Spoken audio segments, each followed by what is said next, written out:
உறவுகள் நம்ம கூட இங்க இல்லாத காரணத்தினால நட்பையே உறவா பார்க்கிறோம். அதனால என்றென்றும் கை கொடுப்பது நட்புதான்னு சொல்லிட முடியாது.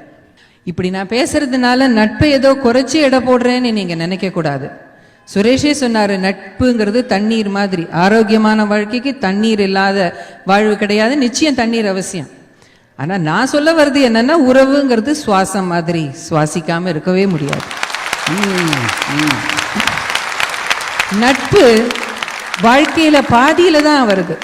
ஆனா உறவு நம்ம பிறந்த அந்த நொடியிலிருந்து துவங்குகிறது. இப்ப நம்ம ஃப்ரெண்ட்ஸ் எல்லாம் கூட ரொம்ப நெருங்கிட்டாங்கன்னா நம்ம என்ன சொல்லுவோம்? ஃபேமிலி மாதிரி, அவங்க என் அம்மா மாதிரி, இவங்க என் அக்கா மாதிரி அப்படின்னு தானே சொல்லுவோம். அந்த உறவு அப்படின்னு சொல்ற போதுதான் அதுல ஒரு உரிமையும் பாச பிணைப்பும் இருக்கு. என்றென்றும் கை கொடுக்கும் கடமை உணர்வும் இருக்கு. ஒரு கமிட்மெண்ட் நட்புல இல்லைன்னு நான் சொல்லவே இல்லை. ஆனா உறவுன்னு வரபோது அந்த கடமை, உரிமை, எதிர்பார்ப்பு எல்லாம் இருக்கும். அதனால கொஞ்சம் ஏமாற்றம், சண்டை, கோபதாபங்கள் எல்லாமே இருக்கும்.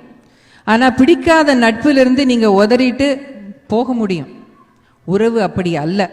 பிடிக்கிறதோ பிடிக்கலையோ, சண்டை போட்டீங்களோ சேர்ந்து இருக்கீங்களோ, உங்களுக்கு தேவைங்கிற போது வந்து நிற்கும் உறவு.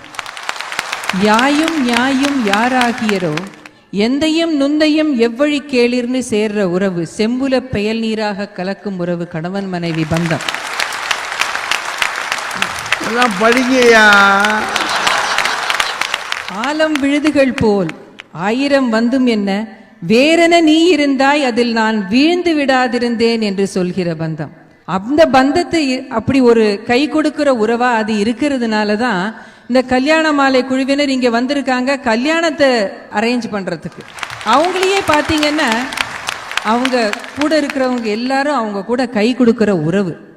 குடும்பமா சேர்ந்து வந்திருக்காங்க.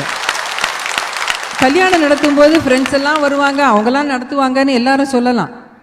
எல்லாரும் நண்பர்கள் 1000 பேர் வந்தாலும் பொறியிடும் சகோதரனும் கூட பிறந்த சகோதரியும் மாலை மாற்றும் தாய் மாமனும் அத்தையும் சித்தியும் தாத்தாவும் பாட்டியும் இல்லாட்டா அந்த கல்யாணம் ஒரு சிறப்பா நடந்த ஒரு உணர்வே நமக்கு இருக்காது. உறவுகள்லாம் சேர்ந்து போட்ட ரோடுல நண்பர்கள் கார் ஓட்டுறாங்க, அவ்வளவுதான். இந்த நட்புங்கிறது மைக்கு மாதிரி. நான் இங்க இருந்தேன்னா இந்த மைக்கை பிடிச்சிப்பேன், அங்க போனா அந்த மைக்கை பிடிச்சிப்பேன். கனடிகட்ல இருந்தா ஒரு ஃப்ரெண்ட்ஸ் குரூப், சிகாகோ போனா ஒரு ஃப்ரெண்ட்ஸ் குரூப், சின்சினாட்டி போனா இன்னொரு ஃப்ரெண்ட்ஸ் குரூப். ஆனா உறவுங்கிறது என்னோட கை மாதிரி. அது எங்க போனாலும் என் கூட தான் வரும், எனக்கு கை கொடுக்கும் என்று சொல்லி விடைபெறுகிறேன்.